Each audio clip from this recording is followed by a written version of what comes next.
All right, I'm recording. Sweet. Hi, my name is Caleb Rivera, and I'm from Virginia Commonwealth University. Hi, I'm Toylin Meyer, also from VCU. Hi, I'm Megan Black.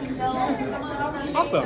And our poster is on the unique collaboration between the Virginia Department of Conservation and Recreation and Virginia Commonwealth University. This poster is about the training materials that were created and piloted during this class and how we used it on the Chickahominy River for our state scenic assessment. So going off of that, there were already qualified and designated sections of the Chickahominy on this river segment, and we chose the segment right in between those two sections to try to connect everything, and so we'll hopefully have one continuous designation that's a little bit longer. And yeah, the reason why we were participating in this project is because we took a class with James Benesh at VCU, and it was called Scenic Natural Resources, and essentially what we did during the class is learn about the State Scenic Rivers program and then participate in an assessment of our own so that we could understand the process a little bit better. Going off of that, so the assessment starts with some pilot courses that Grace worked on. So we learned about the assessment criteria. We also did a pre-assessment of the river segment in ArcGIS. And we also trained with the OAP and learned how to actually be on the river, all in preparation for us to get out on the Chickahominy and do our scenic assessment. So with the combination of that spatial evaluation and the in-person assessment, we collaboratively came up with this assessment report, and we determined that this segment of the Chickahominy is qualified to be a state scenic river.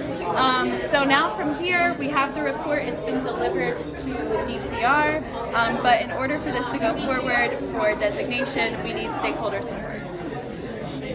And our State Scenic River program may remind you a little bit of the Federal Wild and Scenic River program.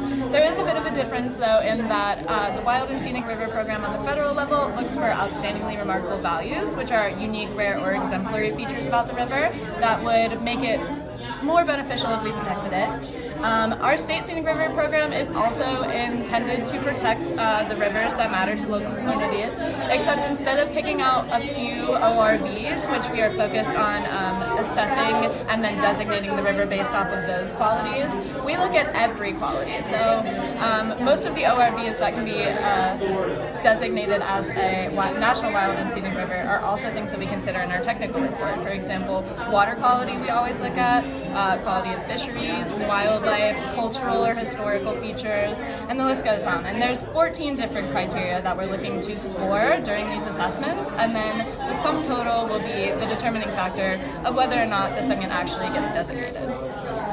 Perfect. And our last point, you're probably wondering, what is the experiential learning cycle? So, it's actually based off of a model called Kolb's experiential learning cycle, which uses different terminology as you go through the cycle.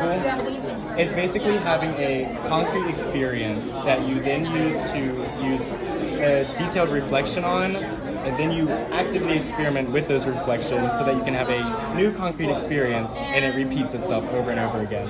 So tying it to our poster, we piloted this training materials, and we've been practicing with it, analyzing it, seeing what works and what doesn't with our GIS online assessments so that we can better it further in the future.